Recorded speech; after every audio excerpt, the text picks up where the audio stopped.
पठान और तमिल दो चरम उदाहरण हैं। बाकी की स्थिति कहीं इन दोनों के मध्य में है।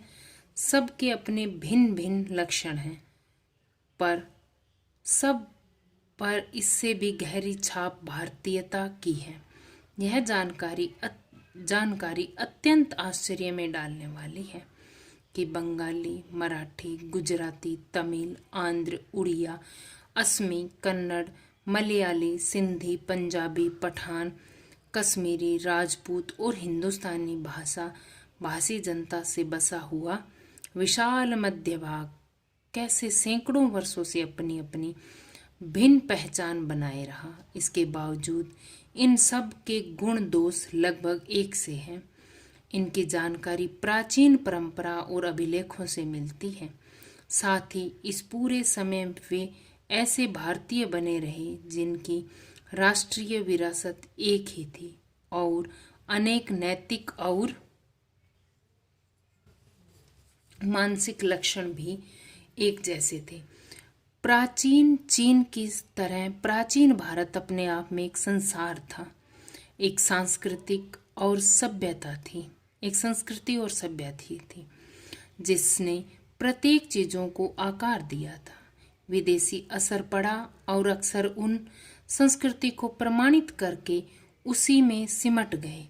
जब भी विघटनकारी तत्व उभरे, जो विघटन करते हैं, तोड़ते हैं, वैसे तत्व उभरे, उसी समय उन्होंने सामंजस्य खोजने की कोशिशों को बढ़ावा दिया।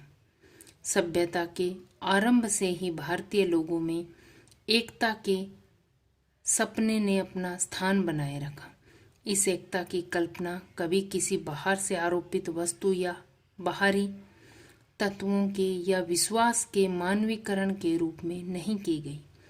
इसके अंतर्गत विश्वासों और रीति रिवाजों के प्रति अपार सहिष्णुता का पालन किया गया और साथ ही प्रत्येक प्रकार का पालन किया गया और साथ ही प्रत्येक प्रकार की विविधता को मान्यता ही नहीं प्रोत्साहन भी दिया गया। किसी एक देशीय समूह में चाहे वे कितने एकत्व रूप में एक दूसरे से जुड़े हो, छोटे बड़े अंतर सर्वदा देखे जा सकते हैं।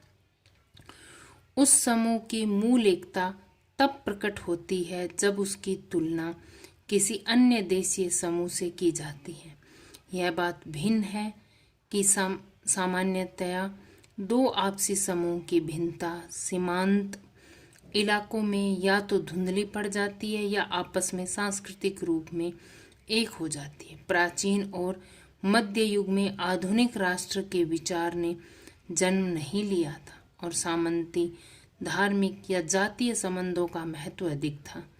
फिर भी मेरा मानना है कि मिले इतिहास में किसी भी समय एक भारतवासी भारत के किसी भी भाग में अपने ही घर की सी अपनेपन की अनुभूति करता था, जबकि किसी भी दूसरे देश में पहुंचकर वह अजनबी और विदेशी अनुभव करता था। उन देशों में पहुंचकर जिन्होंने कुछ दूर तक उसकी संस्कृति या धर्म को अपना लिया था, उसे अजनबीपन का बोध निश्चय ही कम होता था। वे लोग जो किसी गैर भारतीय धर्म को स्वीकार करने वाले थे या भारत में आकर यहीं ठहर गए, कुछ ही पीढ़ियों के बीतने के समय पूरी तरह से भारतीय हो गए, जैसे यहूदी, पारसी और मुसलमान। जिन भारतीयों ने इन धर्मों को स्वीकार कर लिया, वे भी धर्म के बदलाव के बावजूद भारतीय बने रहे। वर्तमान में जब राष्ट्रीयतावाद की परिभाषा कहीं अधिक विकसित हो गई है, विदेशों में भारतीय अनिवार्य रूप से एक राष्ट्रीय समुदाय बनाकर विभिन्न कारणों से एकजुट होकर रहते हैं, भले ही उनमें भीतरी मतभेद हो। एक हिंदुस्तानी ईसाई कहीं भी जाए, उसे हिंदुस्तानी ही स्वीकारा जाता है। अतः किसी हिंदुस्तानी मुसलमान को तुर्की, अरब, ईरानी या किसी भी अन्य देश में जहाँ इस्लाम धर्म का प्रभुत्व हो, हिंदुस्तानी ही समझा जाता है। कोई भी देश का हो, देश का कोई भी नागरिक हो, चाहे वह हिंदू हो मुस्लिम हो, वो दूसरे देश में जाएगा, वो हिंदू मुस्लिम ईसाई नहीं माना जाएगा, सिर्फ हिंदुस्तानी ही माना जाएगा। ये एकता की बात हो रही है। मेरे विचार से नेहरू जी कह रहे हैं, मेरे विचार से हम सब के दिलों में अपनी मातृभूमि की भिन्न भिन्न तस्वीरें हैं और कोई दो व्यक्ति बिल्कुल एक समान नहीं सोच सकते। जब मैं भारत के बारे में मनन करता हूँ, मतलब मन में सोचता हूँ, तो मेरे मन में अनगिनत बातें आती है, बहुत सारी अनकाउंटेबल बातें आती हैं। मैं सोचता हूँ दूर दूर तक फैले मैदानों और उन पर बसे अनगिनत छोटे छोटे गांवों के बारे में, उन कस्बों और शहरों के बारे में जिनकी मैंने यात्रा की, वर्षा ऋतु की उस करिश्माई बरसात के बारे में जो अग्नि से धधकती हुई धरती में जीवन संचार करके उसे पल में सौंदर्य और हरियाली के झिलमिलाते प्रसार में परिवर्तित कर देती है। विशाल नदियों और उनके बहते पानी के बारे में, ठंड की चादर से लिपटे खैबर पास के बारे में, भारत के दक्षिणी सिरे के बारे में, क्योंकि नेहरू जी ने पूरे देश की यात्रा की थी, वो पूरे देश का बता रहे हैं कैसी प्रकृति है, लोगों के बारे में, व्यक्ति और समूह दोनों रूपों में, और सबसे ज़्यादा बर्फ की टोपी पहने हिमालय की या बसंत ऋतु में कश्मीर की किसी पहाड़ी घाटी के बारे में जो नजवात फूलों से लदी होती है। बसंत ऋतु में कश्मीर घाटी में नजवात फूल है वो ज़्यादा आते हैं, और जिसके बीच में कल कला खल खल करता झरना बहता है। हम अपनी पसंद की तस्वीर बनाते हैं और उन्हें संभाल कर रखते हैं। फिर है आपका जन संस्कृति, लोगों की संस्कृति क्या है। मैंने वर्तमान काल में भारतीय लोगों के गतिशील जीवन नाटक को निहारा। ऐसे मौके पर मैं आमतौर पर उन सूत्रों को तलाश लेता था जिनसे उनका जीवन इतिहास में बंधा है, जबकि उनकी आंखें भविष्य पर टिकी रहती थी। प्रत्येक स्थान पर मुझे एक सांस्कृतिक पृष्ठभूमि मिली जिसका लोगों के जीवन पर बहुत गहरा प्रभाव था। जो संस्कृति है लोगों की, वो उसका प्रभाव लोगों के जीवन पर बहुत था।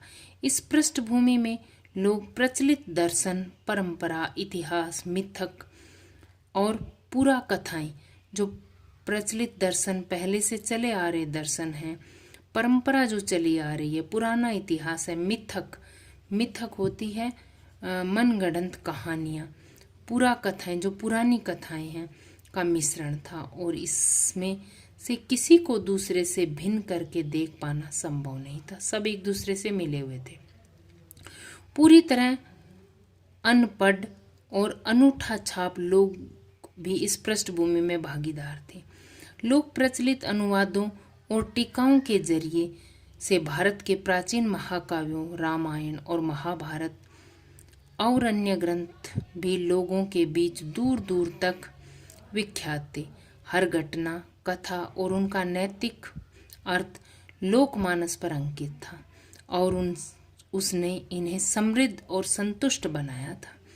अनपढ़ ग्रामीणों को सैकड़ों पद याद थे और अपने वार्तालाप के दौरान वे बराबर या तो उन्हें उद्धृत करते थे या फिर किसी प्राचीन रचना में सुरक्षित किसी ऐसी कहानी का उल्लेख करते थे जिससे कोई नैतिक उपदेश निकलता हो। दैनिक जिंदगी के मसलों के बारे में प्रत्यक्ष और सरल वार्तालाप को तो कोई एक गांव के लोग जब इस तरह का साहित्यिक मोड़ देते थे तो मुझे प्राय बहुत हैरानी होती थी। यदि मेरे मन में लिखित इतिहास और लगभग सुनिश्चित विचारों से बनी तस्वीरों का भंडार था, तो मैंने महसूस किया कि अशिक्षित किसान जो पढ़ा लिखा नहीं है के मन में भी उसका अपना तस्वीरों का भंडार है।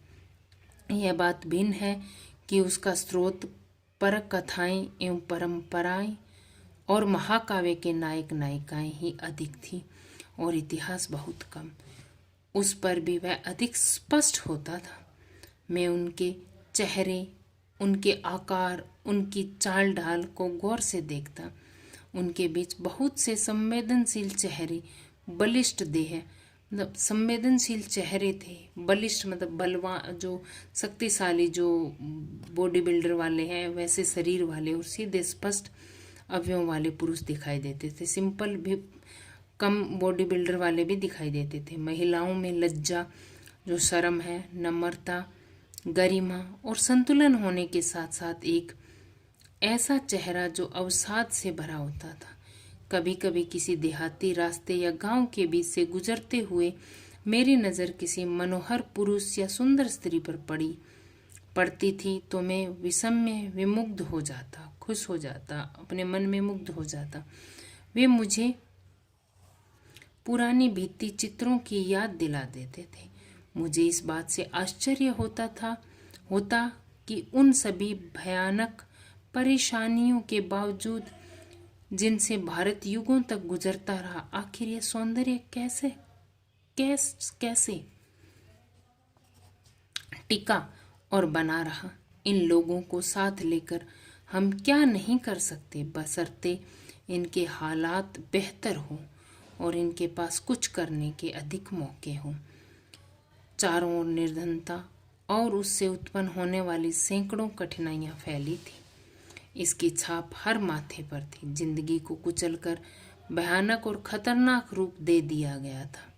इस डरावनेपन से तरह तरह के भ्रष्टाचार पैदा हुए और लगातार अभाव और असुरक्षा की स्थिति बनी रहने लगी। यह सब देखते में सुखद नहीं था, पर भारत की वास्तविकता यही थी। परिस्थितियों की समर्पित भाव से स्वीकार करने की प्रवृत्ति प्रबल थी, पर साथ ही एक प्रकार की नम्रता और भलमन साहत थी, जो हजारों वर्ष की सांस्कृतिक विरासत की देन थी, जिसे बड़े से बड़ा दुर्भाग्य भी नहीं मिटा पाया। नेहरू जी जो लोगों की संस्कृति है उसके बारे में बता रहे हैं कि पुराने काव्य है, लोगों के मन पर बहुत गहरा उनका असर था। अनपढ़ लोग भी उन सब चीज़ों को जानते थे।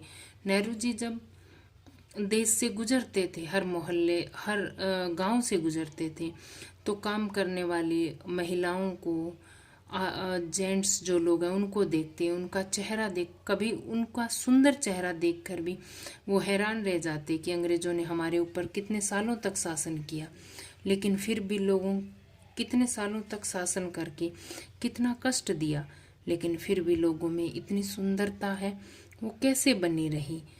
अगर हम इन लोगों के उतने अत्याचारों के बावजूद इतनी सुंदरता है, अगर इन लोगों को हम साथ लेकर चलें और इन्हें अच्छे अवसर दें तो हम क्या नहीं कर सकते, सब कुछ कर सकते हैं। आगे का चैप्टर हम कल करेंगे बेटा। Thank you.